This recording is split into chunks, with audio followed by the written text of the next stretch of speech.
Hello. So, starting a new topic. This is 2 units, advanced. And we started with something a bit strange. And it's really just a technicality, to be honest, in terms of the bit here that I've typed up for you. And I'll just talk you through it, but I've never seen them really ask any questions about this in an exam setting. But the idea is that we want to create this for technical reasons. And the way we do it, so I've said here we could use Desmos, and theoretically you could. I'll tell you now, I tried to make us a little graph, and you can't tell when you look at, you draw y equals sine x, and you draw y equals x, and you draw tan x. They're basically the same. When practically what I'm trying to tell you is that here's sine x,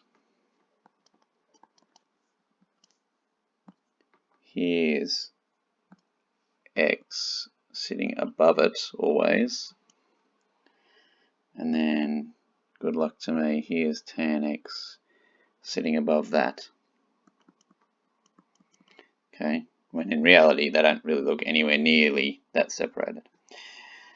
So what do you need to know? Well, you need to just kind of, I suppose, practically maybe you could be asked to reproduce this, but I'd be very, very surprised. More likely they'd lead you through something that related to it like I'm about to.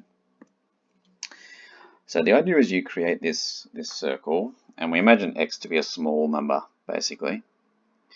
And then you draw three things. You've got this triangle here, which is clearly smaller in area than this sector here, which again is clearly smaller in area than this big triangle here.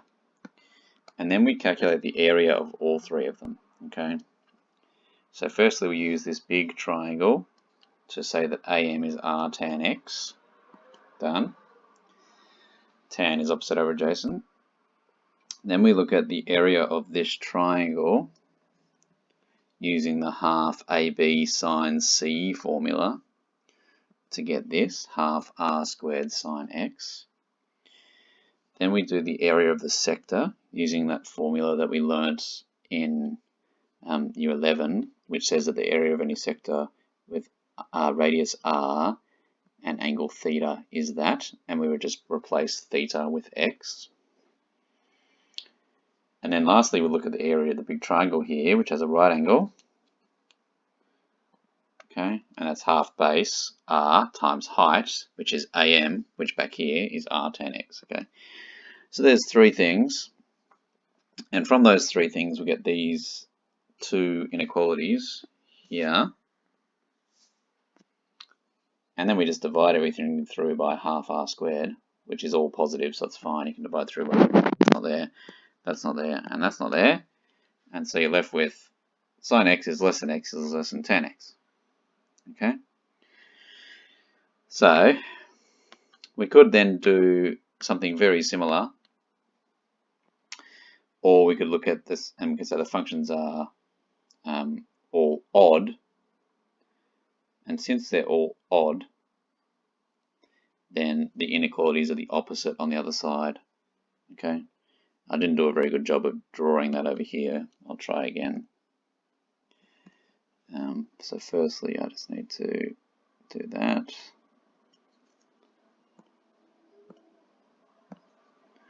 And then I just need to do that. And the idea is, since they're all odd, if green is above over here, it's going to be below over here.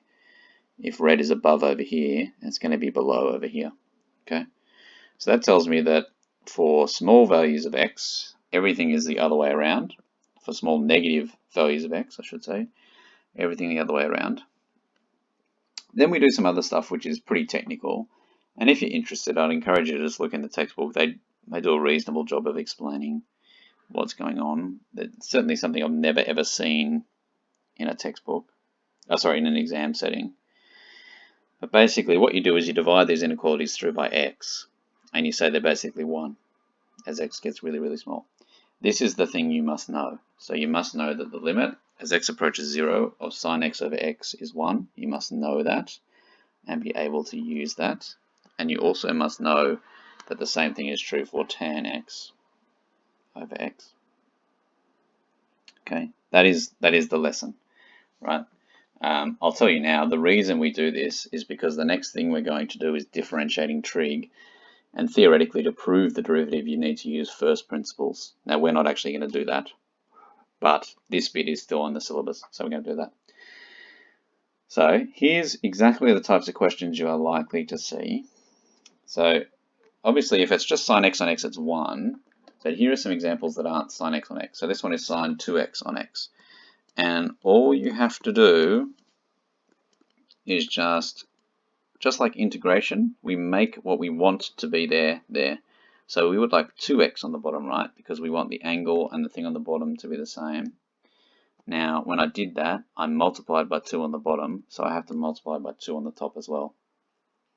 And because it's a limit, I could just bring the 2 out the front.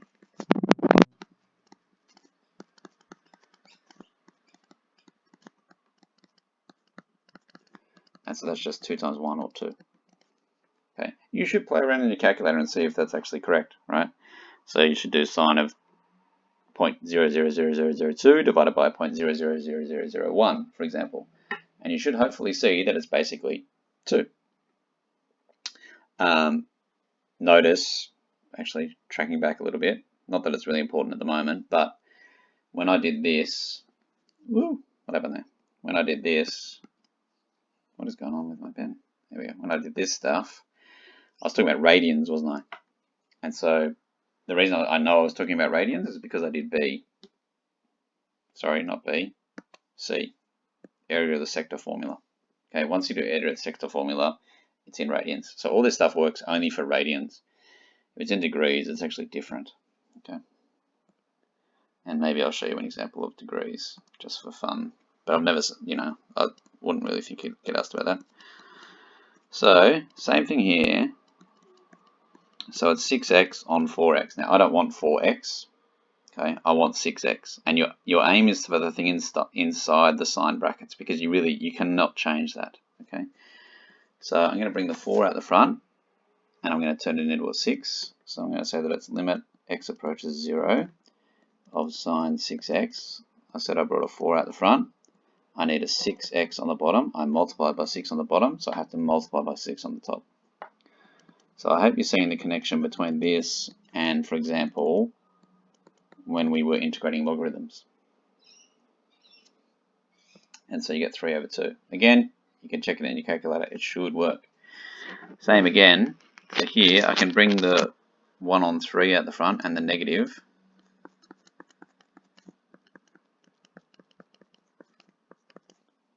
And then I don't want x on the bottom because there's a 5x in brackets here. I want 5x on the bottom. So I multiply the bottom by 5, which means I also have to multiply the top by 5.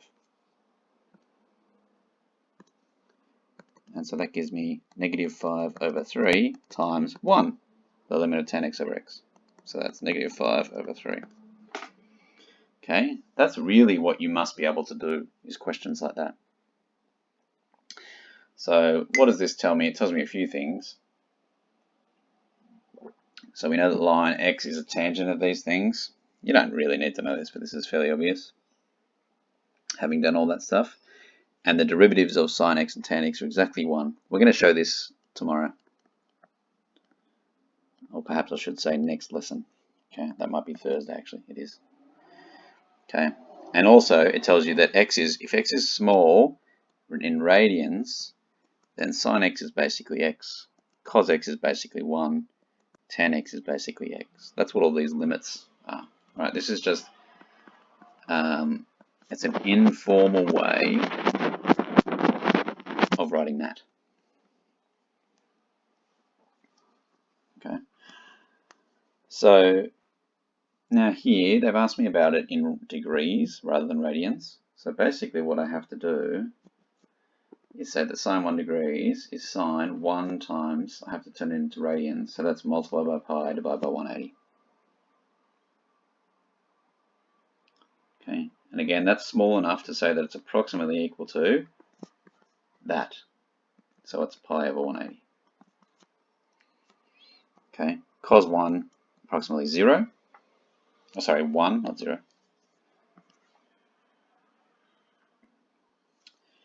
tan 1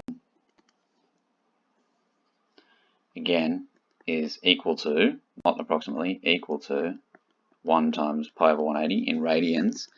Now I can do the approximately equal to pi over 180. Okay, so here are some applications-y kind of questions. How high is a tower if it subtends an angle of 1.5 when it's 20 kilometers away? So 1.5 is considered a small enough angle that we should be able to do this. So that's 20 kilometers, and that's h.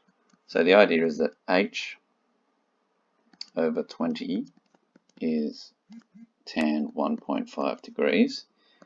So h, so 20,000 I suppose, if we want meters it's probably more sensible, is 20,000 times tan 1.5, so it's approximately equal to 1.5 times pi divided by 180.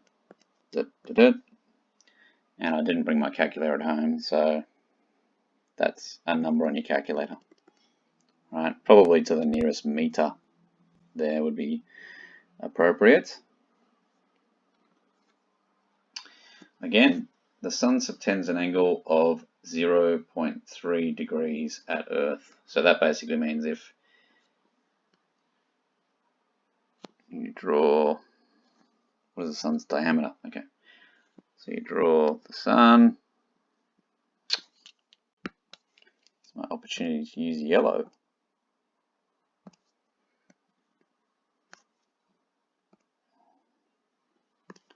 So what did we say? That's 0 degrees, 31 minutes. So the same here. That's the diameter, D, and that's 15 with 7 zeros after it.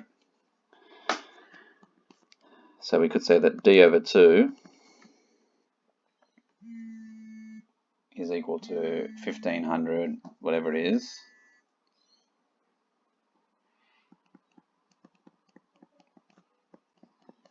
times tan 0 degrees 31 minutes. So D is 300, 1, 2, 3, 1, 2, 3, times, so 0 degrees 31 minutes, that's 31/60ths of 1 degree, times pi over 180. Right, so that bit there, 31 seconds is 31/60ths of a degree. So that's that. Again, sorry, I didn't bring my calculator home, but that's what D is. Okay, here's the work to complete on that. See you tomorrow.